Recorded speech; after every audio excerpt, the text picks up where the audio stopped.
Hello everyone, my name is Rahul Datta और आज हम लोग बेसिक इलेक्ट्रिकल इंजीनियरिंग का एक बहुत ही इंपॉर्टेंट टॉपिक सुपरपोजिशन थ्योरम को देखने वाले हैं।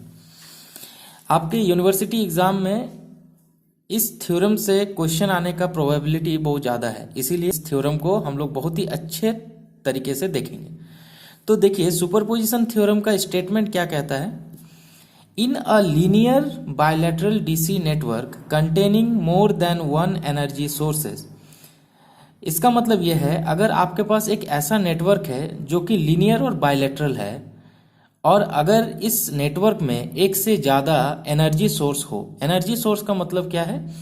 वोल्टेज सोर्स या फिर करंट सोर्स। ठीक है, तो देखिए क्या करेंगे। द रिजल्टेंट पोटेंशियल डिफरेंस और current across any element is equal to the algebraic sum of the potential difference और current for that element produced by each source acting along with all other sources remaining deactivate।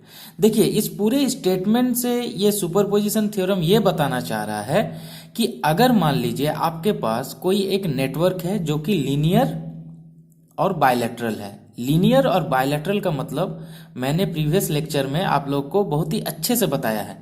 अगर आप लोग नहीं जानते हैं तो आप प्रीवियस लेक्चर को देख सकते हैं। तो कहने का उद्देश्य यह है, अगर आपके पास कोई एक लीनियर और बायलैटरल नेटवर्क है जिसमें एक से ज़्यादा एनर्जी सोर्स है और मान लीजिए आपको कोई भी एक ब्रांच के अक्रॉस या तो पोटेंशियल डिफरेंस या फिर करंट फाइंड करने कहा जाए, तो सुपरपोजिशन थ्योरम के अनुसार आप क्या कीजिए, उस एलिमेंट को एक एनर्जी सोर्स को कंसीडर करके करंट या वोल्टेज को निकालिए। ठीक है, और सिमिलर प्रोसेस दूसरे सोर्स के लिए भी अप्लाई कीजिए और लास्ट में क्या कीजिए, जितने भी रिजल्ट आपके पास आए हुए हैं वो सबको क्या कीजिए, एल्जेब्रिकली ऐड कर दीजिए। देखिए, इसको अगर बहुत ही अच्छे से समझना है तो आप एक एग्जांपल से बहुत ही अच्छे से समझ सकते हैं। देखिए, मान लीजिए आपके पास एक सर्किट गिवन है। देखिए, ये एक लीनियर और बायलैटरल सर्किट है। ठीक है, चलिए मान लेते हैं यहाँ एक वोल्टेज सोर्स है और यहाँ भी एक आपका क्या है, वोल्टेज सोर्स। ठीक है, ये मान लेते हैं R1 है, ये मान लेते हैं R2 है, ये है R3, ये है V1 और ये है V2। ठीक है, तो सुपरपोजिशन ये कहता है, अगर मान लीजिए आपके पास एक लीनियर और बायलैटरल नेटवर्क है और अगर मान लीजिए आपको इस पूरे नेटवर्क में कोई एक एलिमेंट के अक्रॉस या तो वोल्टेज या फिर करंट निकालना हो। मान लेते हैं हमको इस R3 के अक्रॉस कितना करंट फ्लो कर रहा है, इसको पता करना है। ठीक है, क्वेश्चन देखिए क्या है, एक नेटवर्क आपको दे दिया गया है और आपको यह बताया गया है कि आप फाइंड करके हमको ये बताओ कि इस R3 के अक्रॉस कितना करंट फ्लो कर रहा है। तो सुपरपोजिशन का कहना है, अभी तो फिलहाल के लिए देखो दो एनर्जी सोर्स है आपके पास, V1 एंड V2। V1 भी एक वोल्टेज सोर्स है, V2 भी एक वोल्टेज सोर्स है। तो सुपरपोजिशन का कहना यह है, आप सिर्फ एक वोल्टेज सोर्स को कंसीडर करो और दूसरे को डीएक्टिवेट करो और इसके वजह से इस R3 में कितने करंट फ्लो कर रहा है उसको कैलकुलेट करके रख लो। ठीक है, सिमिलरली जब V1 के लिए करंट कैलकुलेट हो जाएगा तो आप किसको कैलकुलेट करो, V2 के वजह से R3 में कितना करंट फ्लो कर रहा है। मतलब कहने का उद्देश्य यह है, एक बार में सिर्फ एक ही एनर्जी सोर्स को कंसीडर करना है और उसके वजह से कितना करंट फ्लो कर रहा है उसको निकालना है। जितने भी सोर्सेस हैं सबको बारी बारी से कंसीडर करना है और उसके वजह से आपके एलिमेंट में कितना करंट फ्लो कर रहा है उसको निकाल के लिख लेना है और लास्ट में सबको एल्जेब्रिकली जोड़ देना है। जैसे देखिए, ये एक आपको सर्किट दिया हुआ है और आपको बोला क्या गया है, इस R3 के अक्रॉस कितना करंट है उसको बताइए। तो सुपरपोजिशन के हिसाब से पहले आप सिर्फ V1 को कंसीडर कीजिए और बाकी जितने भी सोर्स है उसको भूल जाइए। तो मेरा सर्किट दिखने में कैसा होगा, देखिए, तो V1 को कंसीडर किए और बाकी जितने भी सोर्सेज हैं उसको हम लोग को क्या करना है, डीएक्टिवेट करना है। क्या करना है, डीएक्टिवेट। तो देखिए मेरा सर्किट दिखने में कैसा हो जाएगा, देखिए कुछ इस टाइप से हो जाएगा।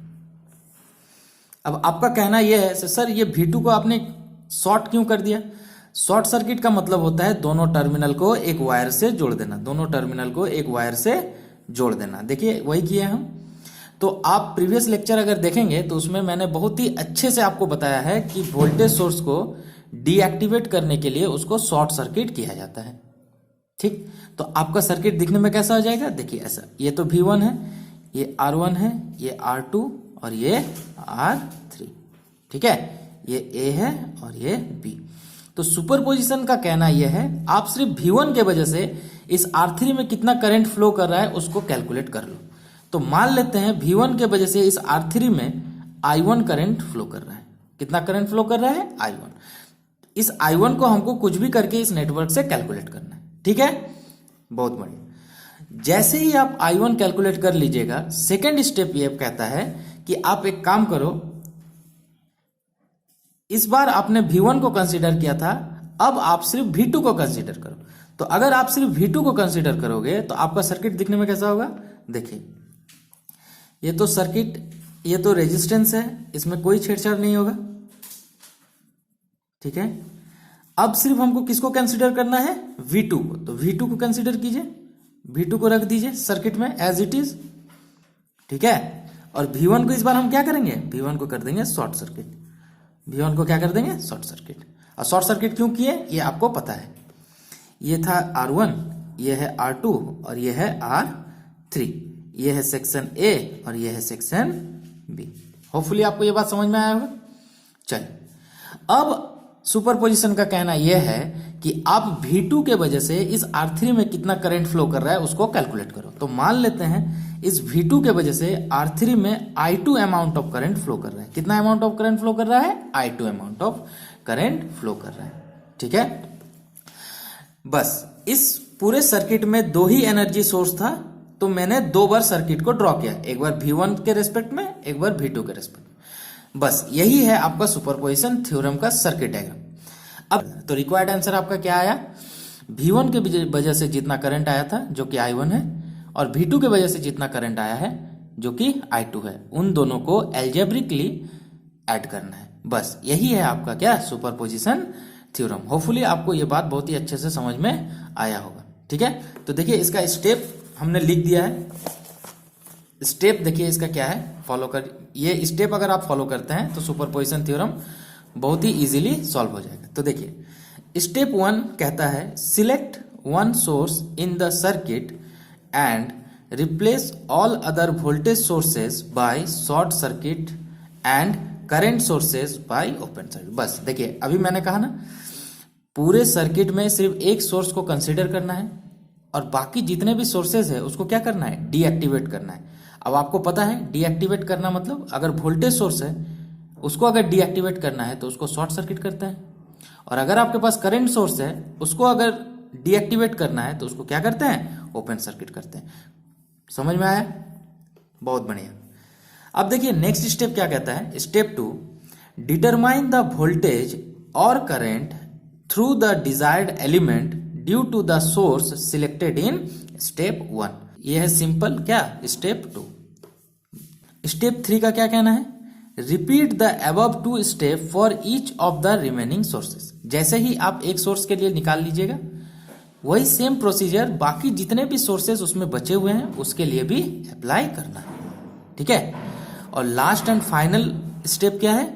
Algebraically add all the voltage और करंट थ्रू द एलिमेंट। तो ये था हम लोग का क्या? Superposition theorem. तो होपफुली आपको ये लेक्चर समझ में आया होगा। ठीक है, इस लेक्चर का एक न्यूमेरिकल प्रॉब्लम हम नेक्स्ट लेक्चर में अपलोड करेंगे, उससे आपको ये सुपरपोजिशन थ्योरम क्रिस्टल क्लियर हो जाएगा। ठीक है, चलिए मिलते हैं नेक्स्ट वीडियो में। Thank you.